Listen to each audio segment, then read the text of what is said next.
So have you ever wondered how you help other people believe in themselves in a new way? Oftentimes people ask me that question, Curtis, you drive whole audiences to write the next chapter and see things in themselves. How do you do that? What's the secret sauce? I want to do that with my coworkers. I want to do that with my children. And I'm telling you, I have the secret sauce. It's in this podcast, and it's going to be something that's discernible that you can use in the next 24 hours of your life to impact the people you care about. Welcome to the next 24 hours, where I'm going to give you real information you can really use to transform your life and work one day at a time.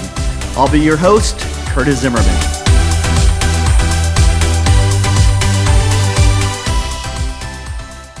Well, hello, everyone. I am so excited that you are listening, and I'm excited to have this conversation with you. Literally, I'm thinking about having a one-on-one conversation with you right now. And that's what this podcast is actually going to be all about. It's going to be all about the power that one conversation can have, that you can have with others and others have had with you in your past. And the impact that one real conversation can have, and sometimes you don't even know. Years later, somebody comes back and says, we had that lunch and you told me this thing, and you don't even remember saying it. And to them, it was like an aha moment. To them, you handed them a whole new chapter to their life that they didn't even see they could do. They didn't even know the character they could play. Today, I want this conversation with you and I to be that for you, and to have you think about, if you speak with intention and if you think about the impact of your words, how it can change your life and the other people around you. Listen, I just came back from the Choose a School Week, which I was really excited to be part of. It's all about helping people choose their school, regardless of your zip code. If your child needs certain help or is a better suited to be at a different school, you have the choice to move your child to that school. So it was a lot of fun, but I did several appearances when I was there. And I always have loved speaking with teachers and educators because they're some of the most loving, giving, and solid people I've ever met. And they can have those conversations and that impact every single day on the little lives, the little miracles, I call them. I call them actually their customers that they get the pleasure of spending every day with, anywhere from 13 to 26 kids in their class. And what they say to them sometimes has a very lasting impression, and really can change the trajectory of their lives. And I know that's definitely happened to me, and that's what I wanted to share with you real quickly. And then the way that we can use that information to hopefully do that for other people. So there I was in my drama and crazy life. I think I was about 4 or 5 years old, and we were already, my mother was married 6 times, and welfare and food stamps, and we moved all the time, and there was a lot of drama in our life. And we stayed in one place long enough for me to be able to go to Head Start. And Head Start is a program, if you don't know about it, it's to literally give kids a head start. So when they get to kindergarten, they already know their colors and their ABCs and, certain things that most kids come equipped with. This is a program to help those kids that maybe aren't getting everything they need at home. And I was in Head Start. And my teacher in Head Start, her name was Dee Dee. And Dee Dee and I, for whatever reason, became fast friends. And I loved her so much, and she was amazing. And my mother loved her very much. And she really, through the time together, was more building not the colors and the ABCs and 2 plus 2. She was building character. And she was all about the person. And she was all about making you feel magic. Making you feel magical, making you feel worthy and really worthy of love. Unconditional love is what she was all about. And if you haven't had a lot of unconditional love, when you get around it, it's like a flower that's just been watered, and you just feel amazing, and you just lean into it. And every time you see that person, you light up. So I want you to think about the people in your life right now that when you see them, you're like, oh, all the stress goes out of your body. When you see them, you're like, oh man, I just want a high five and a big hug. Those are those kinds of people that when you see them, you know there's no judgment. They don't care what you did last week. They don't care about what your trajectory in your career is. They love you just because of who you are. And they know enough about you that they're not judging. They're just giving, giving, giving. Well, that was Dee Dee. That was the embodiment of Dee Dee. And I remember, it got toward the end of the time I was going to be in Head Start, and she made a really big deal about when you finish Head Start, that means you get to go to kindergarten and you get to graduate from Head Start. So all the parents have to come, and it's a big assembly, and you get a robe and you get a cap, and we're going to walk you across, and you're going to graduate from Head Start. And it was such a big deal, and I couldn't sleep the night before. I was so excited I'd worked really, really hard, whatever that looked like.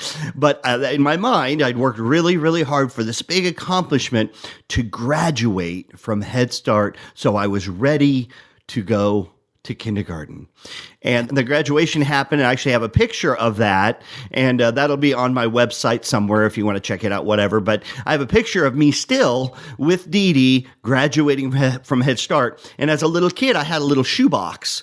And as we moved 27 times, one or two little things, it might be a little pocket watch, or it might be, one of the things that ended up in that shoebox was this picture of me and Dee Dee. And so I had it all these years. I've carried that around with me all these years, and it's because she had such an impact on me and my belief system. How did she do that? She just didn't tell me things. She had me experience things.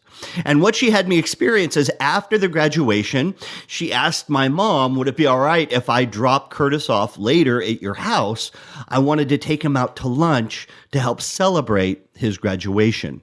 And my mom was like, sure, that's fine. That would be great.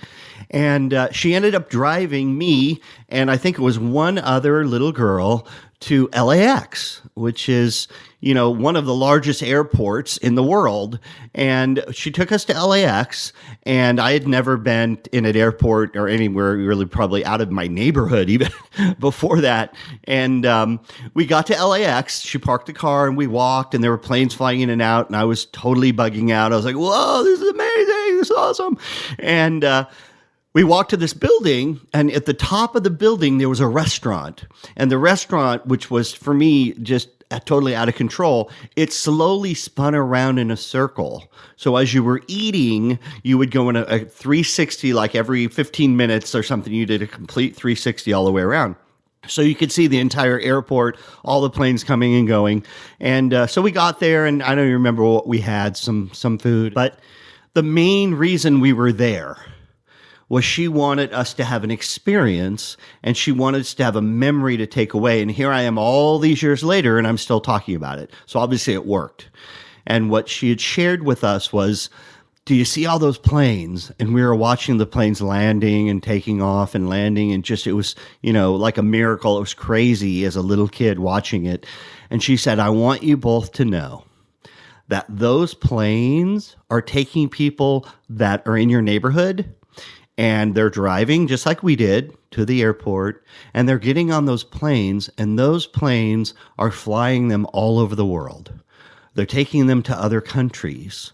They're taking them to other experiences. They're taking them to other states in the United States, because every state is a little different, and the culture is different, and the people talk different, and they're all different colors, and they have different belief systems. And we're little kids, and most people don't talk to little kids like that.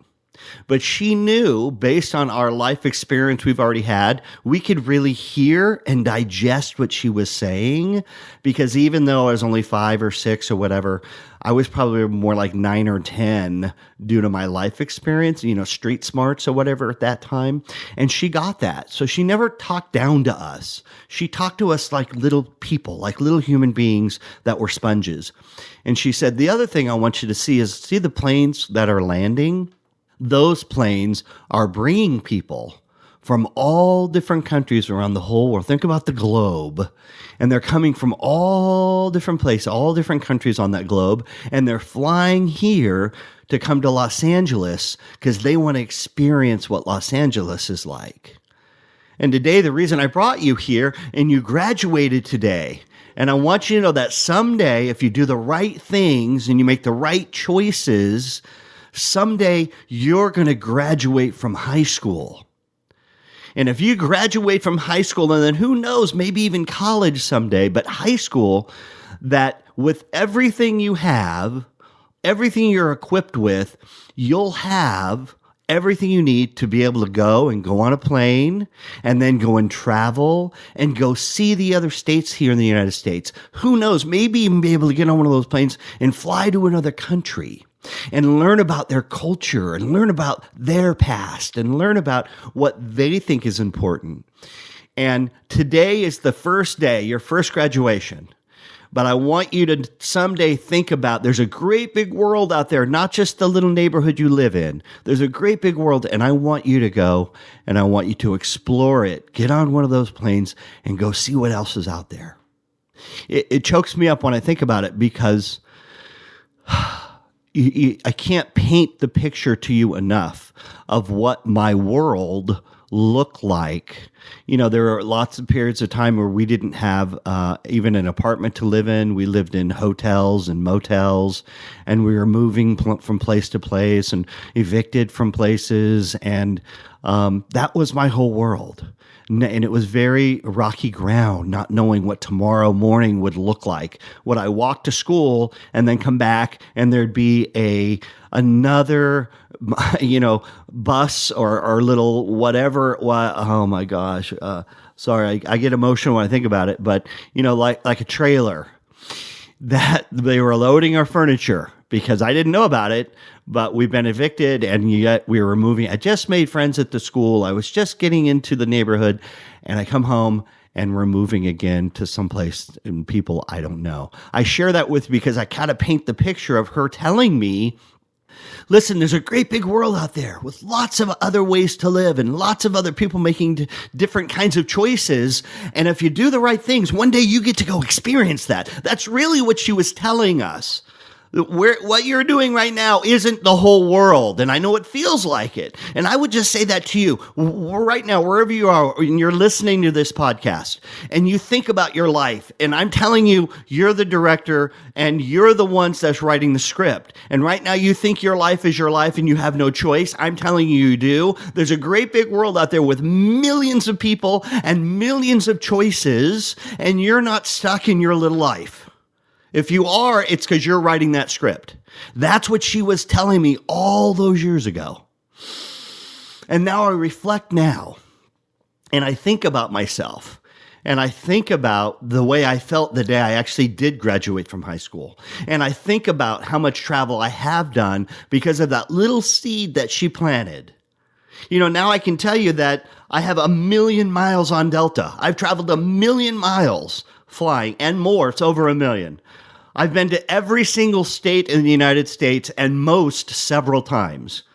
I now have traveled over 25 countries in my life and experienced and lived with and really ate the food and the culture and drank their drink and really just expanded my mind away from just my little belief system and what I think how the world works. The more you travel, the more you see, the more you realize, wow, this is an amazing experience, this life we're having right now. And there are so many different views and so many different ways to look at it. And I need to love people more and judge people less. That's what you get from travel. That's the beauty of traveling, is it opens your eyes to, man, my way is not the only way. And I need to love people for what they bring to the table. So today I want you to think about the conversations you have how can you be somebody else's Dee Dee this week? What is it that you're missing by being so stressed out? What are you missing by being so on your employees, by being so on your kids, by being so on your partner, trying to tell them what perfection looks like? You might need to look in the mirror, because I'm telling you, there's no such thing as perfection. There's love. There's guidance. There's deep conversations. There's helping people see things in themselves they don't see. There's building them up and then letting them go. And you never know the impact that those conversations are going to have. Just like Dee Dee intentionally planted that seed about traveling the world, but I guarantee she had no idea how I would view that and then actually manifest it in the script of my life. All right, let's get straight to the 24-hour challenge, my favorite part of this program. And what makes this program different than others, you don't just listen and then move on and do nothing. In this podcast, I want you to actualize and actually go do something, change something in your life because you listened. And here's what it's going to be for the next 24 hours of your life. I want you to be intentional with every word you speak.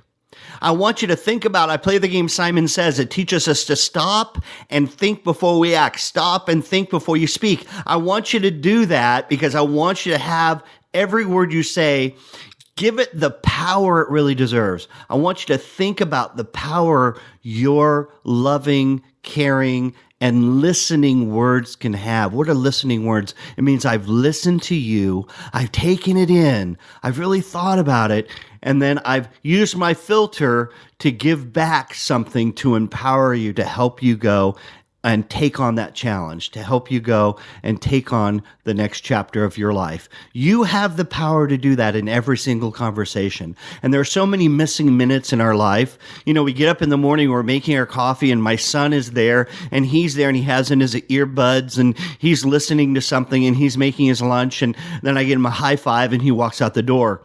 You know what? There's about 5 or 7 minutes that I could have had a real conversation with him, that I could have shared real content and found out what his day was like and what's he thinking about. And if you think about that over 5 days, that's like another half an hour every week I could have with my son spending quality time. But I don't do it. And we don't do it at work. And we don't do it in our marriages. And we don't do it because it takes focus and it takes effort.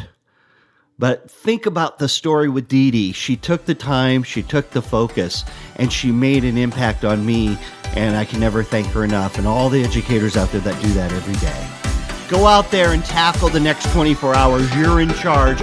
Be intentional in every word. Hey, thank you for listening to the next 24 hours. It would mean a lot to me if you found this content today valuable, that you share it with your friends. Leave me a review. I'd love to hear from you. And if you want to learn more about what I do, it's really simple. Just go to curtiszimmerman.com. Remember, in order to live the dream, you have to make the next 24 hours count. The clock is ticking.